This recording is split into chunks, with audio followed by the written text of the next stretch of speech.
Welcome in, everyone, to Cover Crimson. It's Sunday night, and me and Clint, we're hanging out with you guys. We're coming off of a game yesterday against LSU. We're going to chat about everything. Clint, you've had a chance to sort of look through things with a magnifying glass, if you will. And I'm excited to get everyone in here and just kind of catch up on the weekend, see what everyone's thoughts are. Now that we're 24 hours out, we've had a chance to sleep on it and marinate. I've often been told that usually a good night's sleep helps a lot, but I'm curious if the Alabama fans feel the same way after last night. Yeah, I'm curious to know how everybody else feels too. There were elements of it that I walked away feeling a little bit better about. There's also still a lot of problems. It's still a win. I mean, it's 20-9. 20-9. I mean, it's an 11-point win against a rival. That's a big deal. I don't want to overlook that. It's just everybody who's a Bama fan who wants a chance at winning a national championship. Like, that is the goal.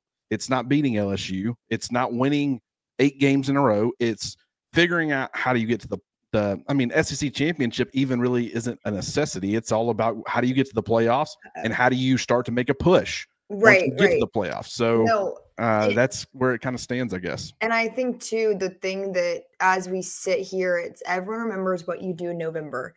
And last week, Ty Simpson was saying how just because you've had a good September, barring that FSU game, and you've had a good October, you can't piss it away, like he said, when it comes to this month. And so, Bama still has their work cut out for them, especially when you look at the schedule with OU coming to town this coming weekend, a really impressive defense. And then you've got Eastern Illinois.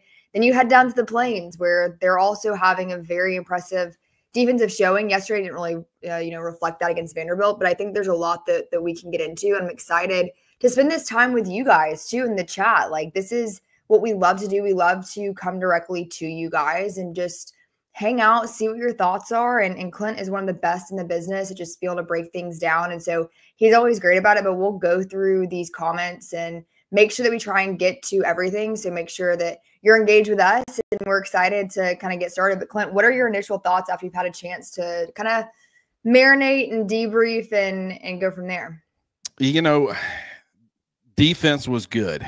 Let's start there. It wasn't perfect, but I mean, when you talk about the run defense, outside of the one explosive, I thought they were really strong against the run. I thought first and second level strong against the run. I think as far as a pass rush, which, LSU did a bunch of things, a lot of different things, kind of getting Garrett Nussmeier on the move, a lot of screens early. They were trying to protect that offensive line the best they can. But when the matchup is that lopsided and Alabama's really starting to come on strong as far as the pass rush, and LSU struggling like they are, it's not going to be something where you stop Alabama from affecting Garrett Nussmeier or whoever's playing quarterback. It's a matter of, trying to string things together the best that you possibly can. They really wanted to run the football because if they could have put their offense in a lot better or more favorable situations. They weren't able to do that, and Alabama was able to capitalize. But I thought Yanze Pierre played extremely well. Yeah. Deontay Lawson against the run. I thought all 3 off-ball linebackers played extremely well for the second game in a row. Tim Keenan was solid. London Simmons. Overton. Yeah, LT Overton did a great job of finishing on that sack, and he was once again good against the run. I even think guys like Noah Carter and Red Morgan, Red was extremely active. Yeah, he was flying around out there. He was, and that's exactly what he brings to the table. Just this scrappy dude. He's not overly big, and I kind of wondered, how he would match up against some of those lengthy LSU pass catchers. And granted, there wasn't a whole lot of situations where he was put on him, but I just thought overall he played a really good football game. Dijon Lee, another great one. I mean, across the board, I just thought all 3 levels, you had guys making an impact and making their presence felt. And when you talk about, this defense and what Kane Womack wants it to be, they're moving in the right direction. There's no doubt about it. Yeah, and I think that's a great point. And Bray last night in postgame. So, guys, to give you guys some context, so I was at the game, and after Coach DeBoer, we had Bray, we had Deontay, Ty, and I want to say a couple others, but everyone's spread out in that room. So you're trying to kind of get to everyone. But Bray was talking about how, their goal each week is that, there's no points scored. And he said, obviously, they held them to field goals, so they didn't necessarily score a touchdown, which is a good thing. but still it wasn't necessarily up to their standard. And I love what Deontay Lawson had to say. He was asked about the defense in general, and he said that when we're on, we're on. And when we're all on the same page, it is really difficult to get in the end zone against us. And we saw that tonight. And I think that he did say, and, it upsets him when they're not all in sync and, someone isn't doing their job or, missed call, that kind of thing, because he knows the potential of it. And I think that what's really interesting about this defense is it's taken a lot of criticism, right? Coach Womack has taken a lot of criticism, but we have continuously seen it get better and better and better. And I think that last night, as anemic as the offense was at times, from my vantage point, it never felt like the momentum shifted. And this is, field level, because each time the defense came back out, especially after that turnover late, they looked amped up, juiced up, and ready to get back out there. And that's an important thing to point out, is that from a winning the game perspective, you really didn't ever feel like there was a true threat because of how well the defense was playing. I mean, LSU had to make a quarterback change. It wasn't working with Garrett Nussmeier. Don't know that I necessarily agree with the decision, but what it did was having Michael Van Buren out there, his mobility, the fact that he's a lot more mobile than Garrett. As far as rushing him, you have to be a lot more gap sound. You can't be too aggressive working your way upfield. Alabama early, when he came into the game, they were aggressive working their way upfield. He found a crease, picked up a good chunk of yardage, and Alabama from that point forward, it's not that they slow played their pass rush for the rest of the night, but they were very weary, especially in certain situations, that they were kind of compensating and making sure that they had some of those things, second level defenders ready to go as far as spying or whatever, to make sure that Michael Van Buren's legs didn't really continue to extend drives and give LSU a chance. But right now, with the way that the defense is playing, they can win a national championship with this defense. Like, you would really like to, and we'll get to the offense for sure, but with the way they're playing right now defensively, if they can get things on track offensively and even play the ball control and do some of the things they were doing earlier in the season, that was a team, despite its deficiencies, that can still win a national championship. Would you feel really confident in it without a run game, without a vertical passing game? Not necessarily, but it is capable of winning a national championship. And give Kane Womack a lot of credit, because a lot of people, just like last year, the defense started slow and it built over the course of the season. This year, we're seeing much of the same, and I think that's really going to pay dividends for Alabama down the road. I agree. When we had Peter Burns on EG and Friends, that was something that he mentioned, that he would not be surprised if Bama saw Van Buren. And so obviously I said, I can't wait to clip this when you're right. And he was right. But Bray and Deontay were asked about that, and they said that they were prepared for that possibility of him coming in. And I think him being more mobile. Why do you say that you don't necessarily agree with having Nuss go out and putting Van Buren in? I just think it's like I've said about Ty. Let's say that, a lot of people were wanting to jump Ty Simpson and go to Keelan Russell. They didn't believe in, based off of what they had seen with Ty last year. They didn't think that he was capable of being the guy. Number one, that was obviously very wrong. But number two is, this is a guy who had shown loyalty. He wanted to stick around and be Alabama's starting quarterback. And it's a great example to point to when you have guys in similar situations in the future. I think Mac Jones served as a great example for Ty Simpson, and saying, hey, Mac stuck around and he only ended up being a starter for 1 year. Played himself into being a first-round draft pick because he was that effective. Who knows? I still got 2 years of eligibility. Maybe I can do that for myself. There was this example that he could turn to where it paid off. With LSU and Garrett Nussmeier, this is a guy who had the opportunity to go to the NFL last year and be a very, day one, day two draft pick, probably day two, but still been drafted pretty highly, elected to come back, and now – in one of the biggest games of the season against one of your biggest rivals, he gets benched. I'm not saying as far as giving LSU the best chance to win that football game last night, Michael Van Buren probably was the guy they needed to go to.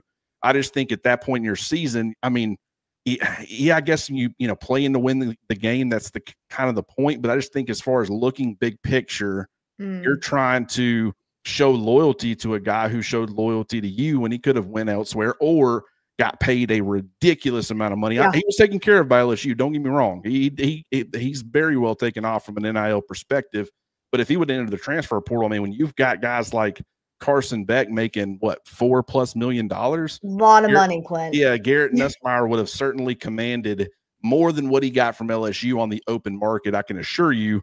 And that's why it's like, bringing that guy back, and then essentially it's injury contributed, but also, contributing to his downfall as far as the NFL draft is concerned.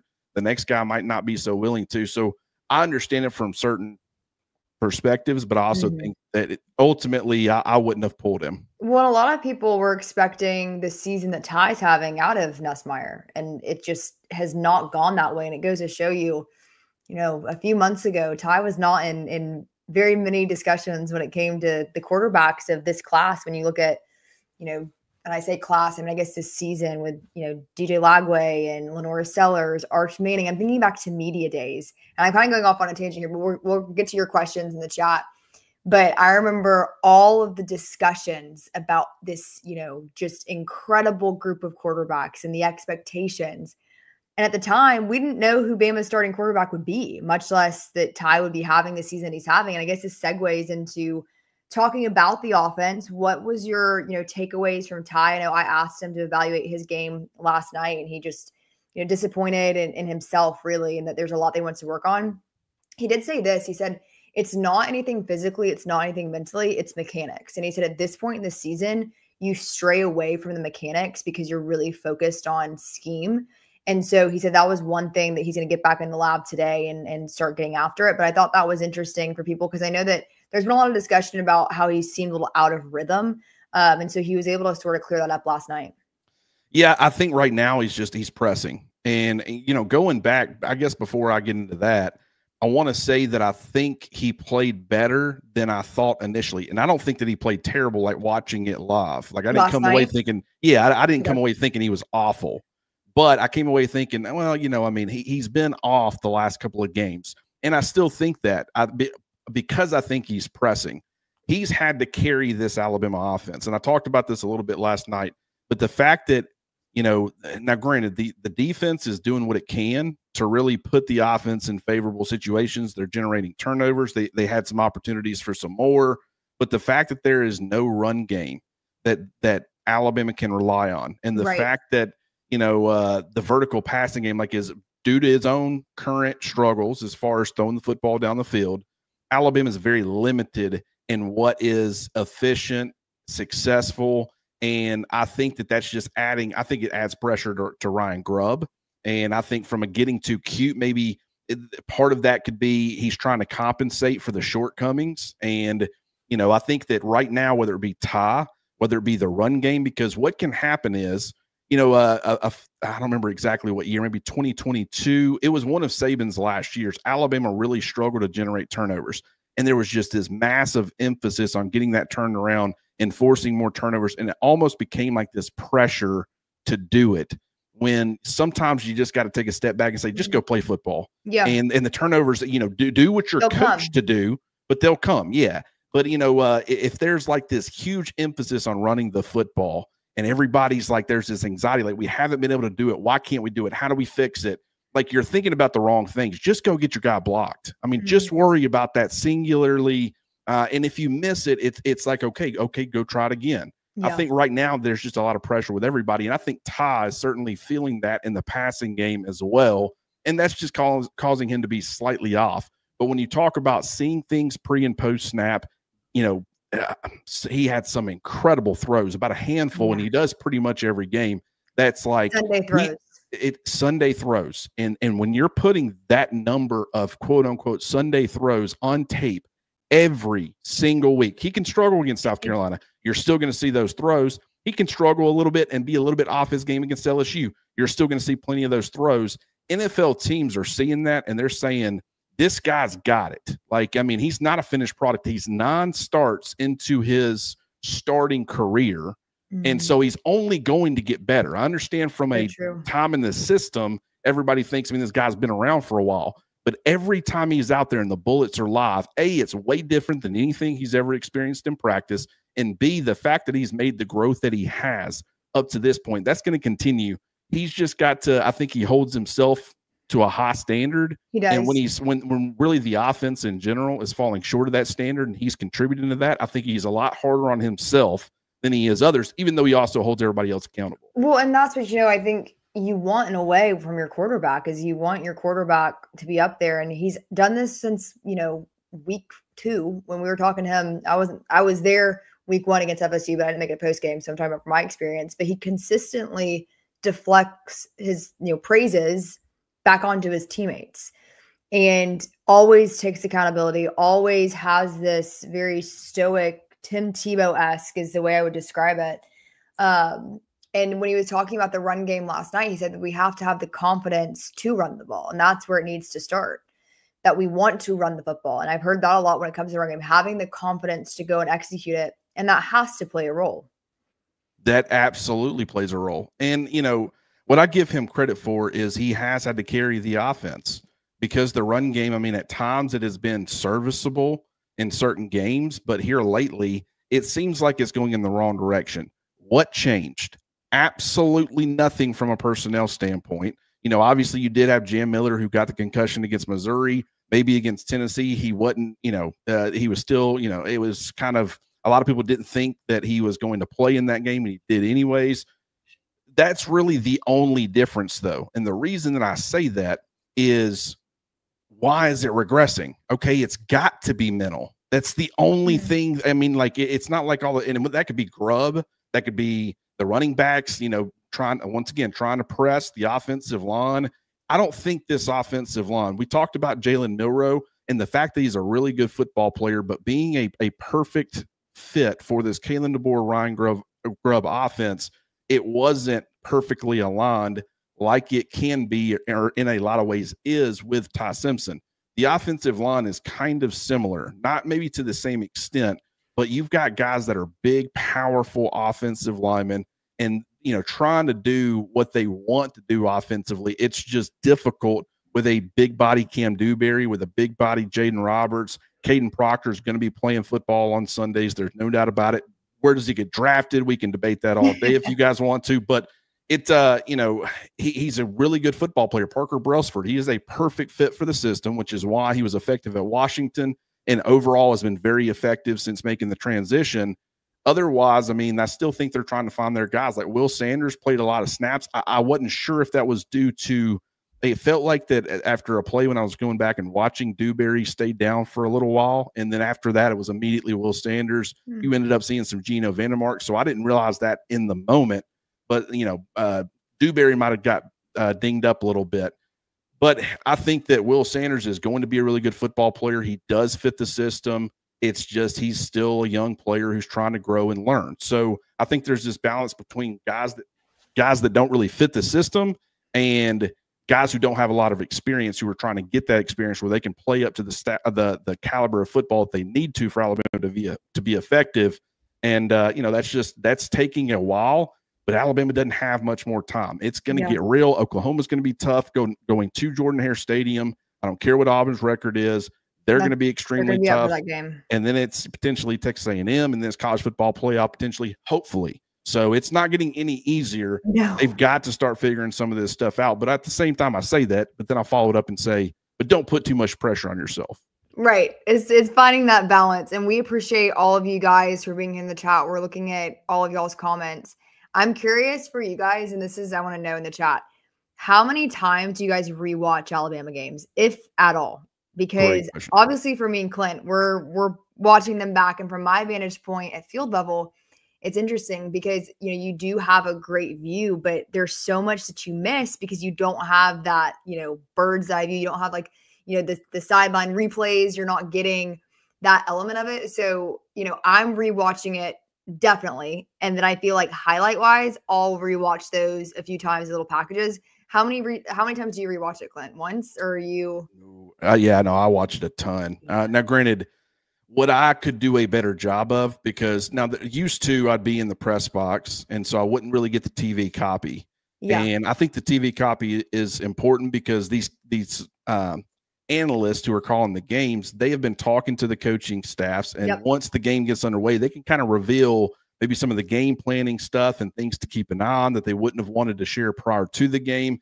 And so, like, I think that getting that is important. It is. And then also from an emotional standpoint, I think you can feel it a lot more with commentators, just, compared to just going and watching the all 22. Yeah. So, I could do a better job of that. I have been able to watch the TV copy. That's what I've been doing live rather than being in the press box.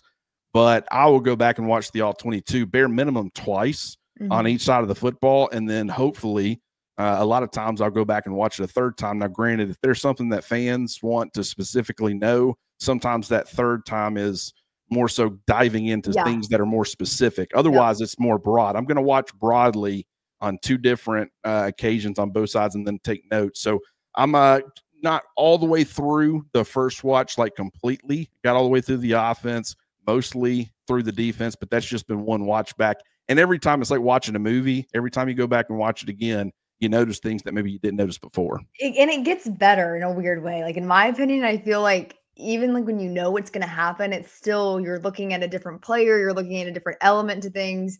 So that's interesting. I like seeing all the responses, but we'll get to Matt's question or Matt's statement here.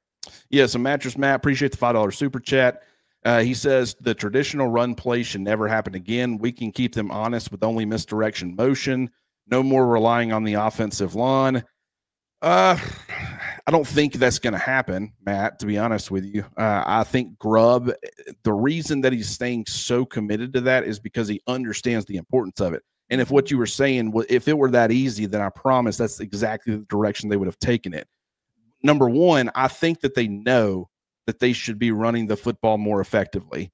They have the guys that should be able to do it. Should they be a dominant run team? No, I don't think you're ever going to get just a straight up lineup and dominate your opponent style of rushing attack under Kalen DeBoer or Ryan Grubb. That's not how they win, and that's completely okay. Yeah. It's also not how Alabama really won in the latter part of the Nick Saban era, so it's not really that much of a change.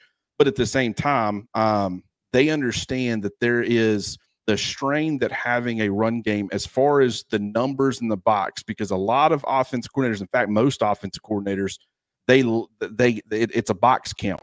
And what they call and how they expect to be effective is based off of the numbers in the box. And right now, because of Alabama's deficiencies, whether it be from a running perspective or whether it be from a vertical, really the vertical pass is more so affecting this probably more than anything, but their inability to get that going is causing opposing defenses to put more numbers up closer to the line of scrimmage. I think that's making running the football that much more difficult. And then also it's that on top of not being able to execute. And then it's hurting as far as the play action game. And that's an area that Ty Simpson has been extremely effective and was effective also against LSU on that front, despite the fact that there was almost no run game to speak of. It all works together, and they're searching for that. They're still trying to work some things out. I understand it's, you're what, 9 games into the season. You would hope that a lot of this was figured out, but they still got a lot to work on. Yeah. And, that's the thing is they're winning games though. Like, at the end of the day, as they're figuring this out, no matter maybe how painful that W lands in the column, it still lands in the right column that you want it to be in. That's exactly right. And they are winning football games. So the point of getting this stuff fixed, it's not for LSU. I promise. It's for when it really starts to count and long-term goals. They understand that when this is something I said last night, and I will continue to stand by it. LSU's got a lot of problems in a lot of places. They're a good football team. They're better than their 5-4 record, in my opinion. But the limitations they have up front as far as their offensive line, their inability to run the football defensively, as far as their front, being able to apply pressure on the quarterback, don't have a lot of dynamic pass rushers. Second level play, especially without Whit Weeks, it's good. It's not great. So this is a very flawed LSU football team. Right now, Ohio State's not very flawed. Indiana, when you watch them, they don't seem to have a lot of flaws. Texas A&M doesn't seem to have a lot of flaws. You're trying to get prepared for LSU, but you're also understanding it's not just about getting past this team. It's also preparing yourself for when things really start to matter. And that is where Alabama's shortcomings can end up being a big problem, which is why I continue to harp on them. despite the fact they're winning football games. Yeah, no, I think that's a great point too. And I think that when you listen to the coaching staff and you listen to the players, they all are emphasizing over and over that there's still so much to improve on. And that's a good thing. And what I take from it is there's an excitement about that they haven't arrived yet, that they have a goal they need to reach and they have all the potential to get there, but they have to start executing it at a higher level in some areas. While there has been growth, we have seen specifically on defense, and we've talked about a lot, just, little things defensively, like pressuring the quarterback, that we've seen great improvement on. Whereas with the offense, we're seeing Ty a little bit out of sync the last couple of games, but I think that the understanding is they've not arrived at the potential yet. And that is a very good thing because they know what they need to work on. And like we've said, it's one of those things where good teams and great teams continue to improve as the season goes on. So I think in a lot of ways, Alabama has their work cut out for them. But as we sit here November 9th, first of all, the season is flying by, Clint. We say it every year, but it really does go by way too quick. It feels like we were genuinely talking fall camp and we were, trying to figure out what was going to, befall the quarterback position. And now we're week 11 of the season heading into week 12. And where does it go? That's right. Yeah. Once again, it's like you said, what you do in November, people remember it. Mm-hmm. Alabama, everybody wants to talk about Florida State, but that committee, they'll tell you the fact that the Miami Notre Dame debate as far as the head-to-head and the fact that the committee has Miami way behind Notre Dame, it's like that tells you the committee's like, we understand, but that was a data point very early in the season, and these are two completely different football teams right now. Yeah. So as an Alabama fan, you can look at that and say, well, they also understand that Alabama, even though it kind of seems like offensively right now they're regressing, they know that the Alabama in week 1 is not the Alabama that you've seen since week 1. Mm-hmm. And so that is very beneficial for Alabama in the way that they will be viewed because you've been stacking the top 25 wins. LSU, despite the fact they're 5-4, I guarantee you the committee, they respect them. That's not an easy game. And that's the same thing with South Carolina. I don't care if they have a losing record. That is still a very good football team that is very capable of causing you issues, that's got NFL talent. It's kind of like Penn State with Indiana. I completely agree with the people that are saying that's not your typical losing record team. Like that, Penn State's got a lot of NFL talent. The committee's going to take that into account, but the SEC is littered with those.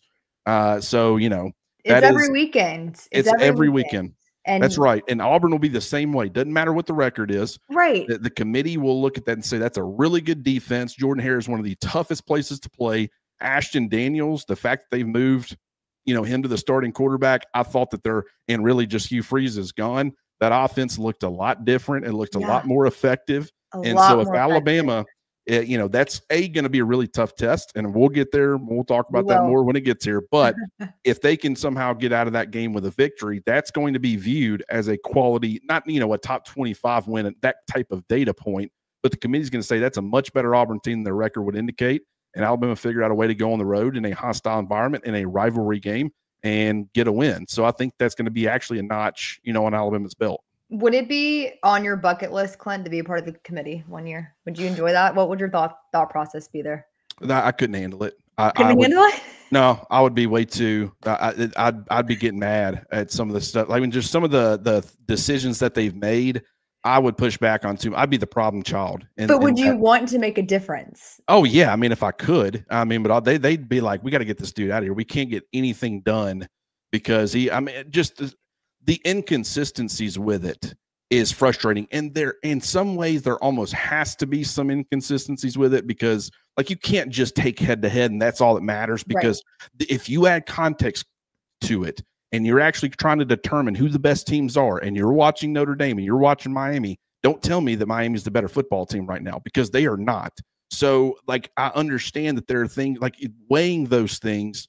I understand how they reached the conclusion. A lot of people were upset with just how far ahead, but I also think that in some ways made sense. But I don't know. Anything like that. If I ever got put on jury duty, I'd be very stubborn. And if I'm going to feel how I'm going to feel, and it's like, man, y'all might need to get another group in here because nobody's changing my mind when I've decided something. And watching all these football games, I'd be very hard-headed as far as how I felt about it. And I'd be arguing my points the best that I could. Well, listen, okay, let's do a quick exercise here. And in the chat, you guys play along with us here.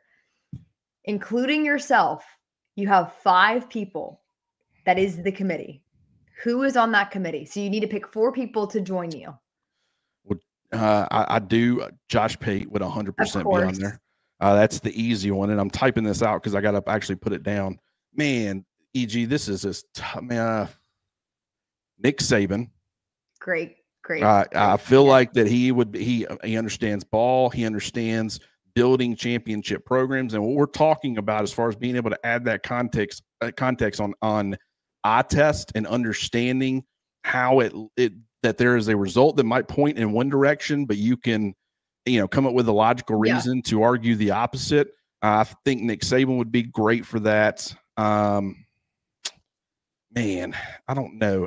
Who are some people? Is there anybody that you would throw on there? I mean, Josh Pate was definitely my first one. And then Nick Saban's a great pull. I mean, I think that you need maybe like a Dan Orlovsky. Interesting. Yeah. I mean, interesting pull. I mean, he's definitely an NFL guy, but I feel like, and partially the reason I say him was because I was looking at a video he posted today that's really interesting. And it talked about how he preps his like show week basically and how he consumes so much. So I feel like Dan would be a guy that would be great because he's going to watch every single snap and be very well informed. That is the thing that I wish we could feel really confident in with a lot of this is how informed are they? I know, exactly. Because I mean, I'm not saying that they're not informed. I would just like to know what's your lens exactly individually? Because if I understood that, then I can understand but they don't want to open these people up to criticism because criticism can influence, and I get that. But I would say Brooks Austin would be a great one. I was thinking Brooks because I mean, I do think that I've watched some of his stuff, and really, I mean, I just first of all, I think he does a phenomenal job. But the fact that he's willing to put aside personal fandom, and he'll pick against, Georgia. He has no problem doing that because he lets the tape talk. And when you're talking about the College Football Playoff Committee, that's all you want. Let the tape do the talking. And I understand that, the analytics that all plays into it to an extent, but sometimes it's just watching the ball and understanding. That's why I can't watch the Big Ten and watch the SEC on a week in, week out basis and say that the two are comparable. I know what the numbers might say, but for me, I've watched enough of it over the years to know it just looks and feels different. And NFL teams clearly agree. Doesn't mean that talent always equals better, but at the same time, I do think the talent matters. I think the SEC has good coaching, and so I would definitely put Brooks Austin in there because I feel like he would be unbiased and he would let the tape do the talking. One more. Give me one more. Anyone you can think of? This is a fun exercise. It's a good question. We need to be thinking about this. If you guys mull it over, tweet us and let us know like what your thoughts are. Yeah, and if you're watching this later, definitely leave a comment and I'll try to address this because this is really interesting. It's a fun concept to think of because I feel like so many people have so many questions about, well, especially with the 12-team playoff, but what actually goes into it? The eye test, the strength of schedule, head-to-head, there's so many different things. And I feel like as a consumer and even as media, we're left at times wondering exactly why certain things went a particular way. So if we can build out our own, I think it's a fun talking point to just kind of see what that would be like. Yeah, because I mean, it's almost like, hey, you want to complain about it? How would you fix it? Yeah. And I do think that the transparency would be the best part. You do open up people to criticism, but I think the biggest problem with, officiating is the lack of transparency and the fact that it feels like that everybody's got to be held accountable. When a player screws up, he's held accountable. When a coach screws up, he's held accountable. And just, officials aren't held to that same standard. They get to make, game-changing, game-impacting calls, very controversial at times, and then they get to go run away and hide from it. And so with the committee, it's like they have a representative that goes on and talks about all their decisions, but a lot of those people who actually have to, put in the work, I just think that anytime you're doing something like that and it's making as big of an impact as the college football playoff rankings and who goes to the college football playoff, and because a lot of money's on the line, a lot of pride and a lot of passions on the line, I think that, having more transparency there would be good. As far as who else I would put, think on it. Think on it. I love that you guys are playing along. Yeah, someone said Tom Brady. I think that's a great that one. Could be interesting. Yeah, I think that would be. You guys have some funny ones in there too. A Vegas bookie. Applause. Yeah, that's hilarious. I do think throwing in just somebody random. I mean, let's get Nate Bargatze. Let's get Nate Bargatze. Nate's a big Bama guy right now, right? He's their guest picker, so get him in there on the college football playoff committee too. That's funny. All right, Clint, keep giving me your thoughts here. Let's talk about anything else in the offense that you want to touch on. Yeah, the run game right now, that to me would be the vertical passing game is important. But I think that, and if you fix the vertical passing game, I do think that would be an element that would help the run game. But they have to get the run game fixed. I have to be honest. At this point, I think the limitations physically that some of these guys have, I would more so just go through some of the growing pains right now. That actually might end up you're trying to win every football game. Mm-hmm. And you got Oklahoma, and they're going to be really tough defensively. So, as far as a guy like Will Sanders, do you throw him out there and make him a full-time starter at left guard and just, that's tough to do because that could be a factor and he makes a critical mistake that ends up getting you beat or whatever. But I think a guy like Will Sanders schematically fits. And I think that with his experience, he continues to get a little bit better. He's still having some growing pains. He's not perfect, but I would go ahead and try to make that transition. I just think overall, when you start talking about getting to Auburn and then, as potentially SEC championship and college football playoff, if you could just go ahead and commit to him, I think the types of plays that he would be able to provide at left guard, as far as the athleticism and getting out in space and locking on targets and staying locked on targets, I think that Alabama's offense, if you're trying to fix the run game, not only in the immediate, but as, the rest of the season is concerned, I think something like that would certainly be beneficial. I think Michael Carroll, I think he's just a better athlete. He's not like an elite athlete for a tackle. I think he would be a really, really good athlete for a guard. But, I mean, I think at this point you did start to see, early in the game, it took a while for Michael Carroll to get out there. I don't think he got out there for his first snaps until late in the first half. But you saw him quite a bit in the second half. And I was watching him, a little bit more closely, and I thought he played pretty well overall. No one did well as far as the run blocking. He had some missed assignments on that front, but so did everybody else. Every single offensive lineman missed some things. But overall, when you start talking about the pass protection and just the nastiness and aggressiveness in which he plays, I would go ahead and make that switch at this point. And it's nothing against Wilkin Formby. I just think and I'm not saying that they're going to do this, by the way. It's just what I would personally do. But they have to get the run game fixed. And a guy like Michael Carroll, his personality, I don't think he's going to let the anxiety get to him. I think he's a guy who's just trying to get better. And, they've got to have more of that style or that approach if they want to be effective. Because right now, there's a lot. It's a lot. If it was one issue, if it was a left guard issue, if it was a right tackle issue, you could just make those changes, figure somebody out, and you'd be fine. It's everybody. And so just making those personnel changes isn't going to be the only thing that fixes it.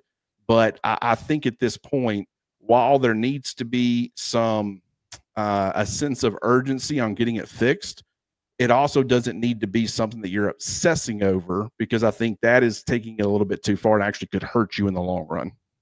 Yeah. Someone said Miss Terry, by the way, in the chat. That was a great dissertation, Clint, not to take away from that, because that was awesome. But I did see Miss Terry. I would love to. I would love to just be in that room just so I could hear Miss Terry and Nick react and just discuss it. Because if they had equal voices on that front, and Nick was feeling a certain way about it, Miss Terry was feeling, I would love to see who came out on top in that. Because in the household, Miss Terry runs things, and I bet she would run things there as well. I would have to imagine. But this has been great, you guys, and we love all of the comments that are continuing to flow in. And whether you're watching us live with us, let us know if you like this Sunday slot, because I know that, this is something that we want to do. We want to debrief with you guys and just sort of hang out and continue to get to know y'all. I feel like we've had a lot of great feedback recently. And we read and we see everything. So the good, the bad, and the ugly, we're staying in tune with you guys.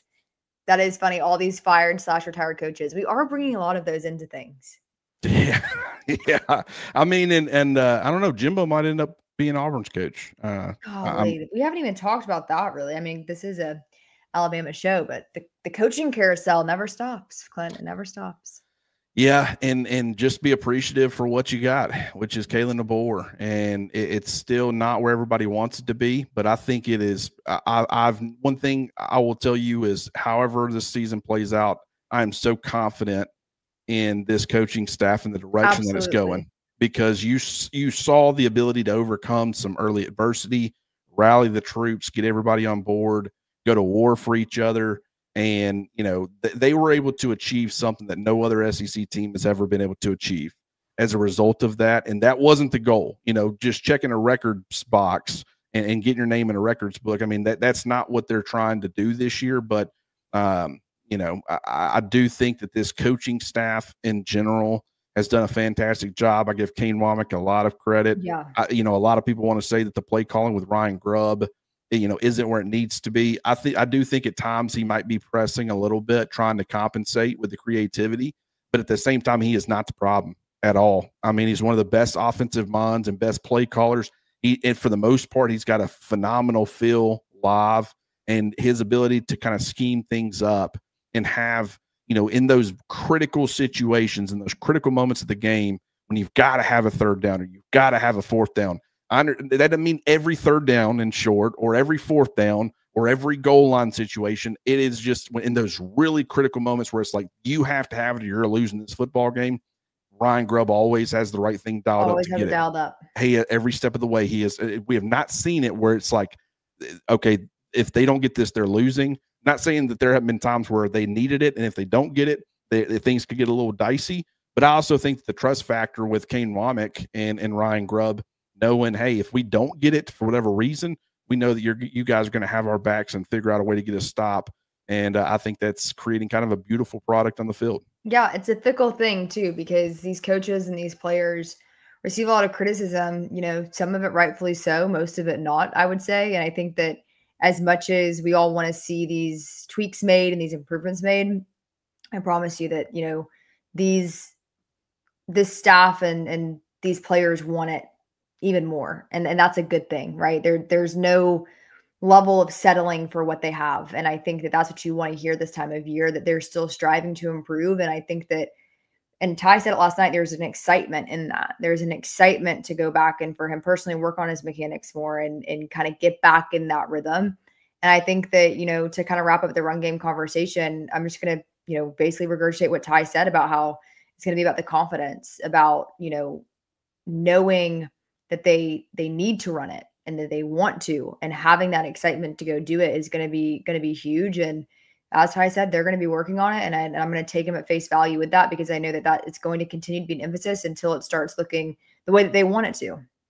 That's a great way to put it. And they're capable. There's no doubt. That's why everybody has been as frustrated with it as they have been. And they know the importance of it and what it can do for the offense. Right now, they do have some things to figure out offensively, because with those deficiencies, it's going to continue to cause problems and inconsistency at time if they don't get it fixed. But we'll continue to be talking about that. I know that, as far as a lot of the game reactions and stuff, Jimmy and I were going to be hopping on tomorrow, really diving into the weeds. I can't wait to hear his thoughts. EG, you did a fantastic job. I appreciate you. Appreciate you so much. Appreciate everybody who hopped on for the live. This has been fun. Yeah. Get on over to roback.com and use the promo code Crimson20 to get 20% off your order. No, I'm not wearing Roback right now. This is, I think, the first time in about two. Same. Yeah. I mean, I'm talking every day now that it's cooled off and stuff. And I was on there yesterday and I almost hit the buy button. Why didn't you, Clint? I've decided that a lot of people in my family are getting Roback for Christmas. So I was like, you know what? We'll just go ahead and get it all in one fell swoop. I'm normally the procrastinator. And when it comes to the Christmas gifts and stuff and the Halloween costumes and having to order, I do it with everything.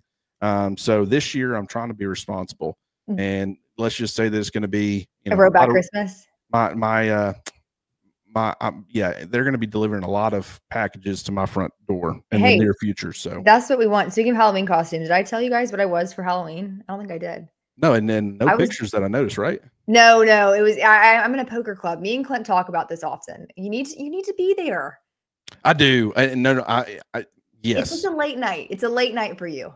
And you say that like I'm an old man, and you're 100% right. I'm 100% an old man, because right now at 8:45, like we decided we were going to start doing this at 8, and all I was thinking about at first was it's a little late. I like to go to bed at 8:15. So if we can get it done in like 10 minutes, but you know what? We love everybody here. Understand the importance of being able to get back on these conversations. So exactly, no problem. I say that because I was Coach DeBoer in the black hoodie, and so yeah, it was a last minute costume, and I grabbed my football right here, and here's my cigar from Tennessee. This is my background, guys. And then I had a black like dry fit, and I think I threw it away, but I like made the Alabama with like a crimson Sharpie. It looked pretty good. People thought I actually had a black hoodie, and I was like, no, dare I say this is DIY. But speaking of Halloween costumes, I never showed you guys that, but that was what I went as this year. That's awesome. The black hoodie continues. It continues. I mean, they had Big Al in it last night, I noticed. Hey, it is funny that it's kind of you had Paul Bear Bryant's houndstooth, the hat, and then you had Nick Saban, the straw hat with Nick Saban.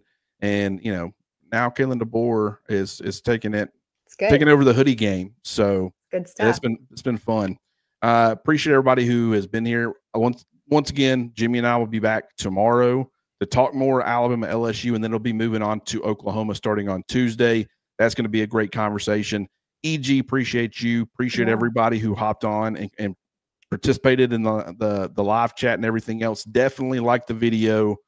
Leave a comment. Let us know who you would pick for your college football playoff committee, like EG was asking.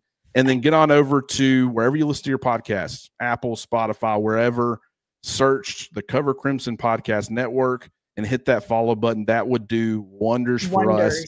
It's growing. I mean, the numbers every day, it's just climbing. And so we appreciate everybody who's done that so far. If you haven't, just understand, not asking you to spend a lot of your money or anything like that. Just get on over there and click that follow button. That would help us tremendously. Thank all you guys for being here, and we will talk to you guys soon. Bye, guys.